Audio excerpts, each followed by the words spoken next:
Maroc et l'Espagne, bien évidemment, sont des pays atlantiques. En fait, c'était l'Espagne, en 2009 déjà, qui avait lancé pour la première fois une alliance Sud-Sud Atlantique, Alliance Atlantique du Sud, je pense que ça s'appelait à l'époque.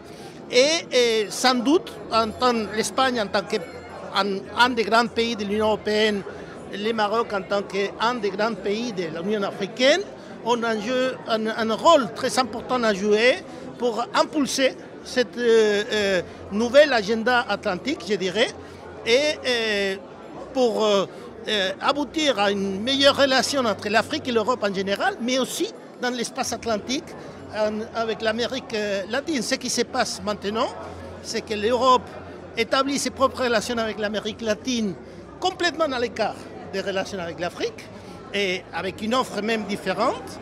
La même chose avec l'Afrique et il faudrait, et ça aurait tous les sens, de mettre de la cohérence dans cette relation, tout à fait. Et dans ces cas-là, c'est vrai que l'Espagne pourrait avoir un rôle, je dirais, fédérateur comme le Maroc en Afrique pour articuler ces différents dialogues. Dans un monde en reconfiguration qui est de plus en plus morcelé en des blocs régionaux, c'est quand même très important pour un pays comme le Maroc et pour les pays africains en général de se positionner par rapport aux autres partenaires mondiaux.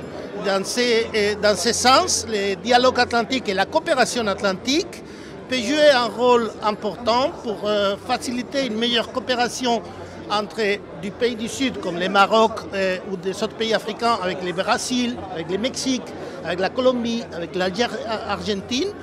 Et dans ce sens-là, renforcer le positionnement international de ces pays.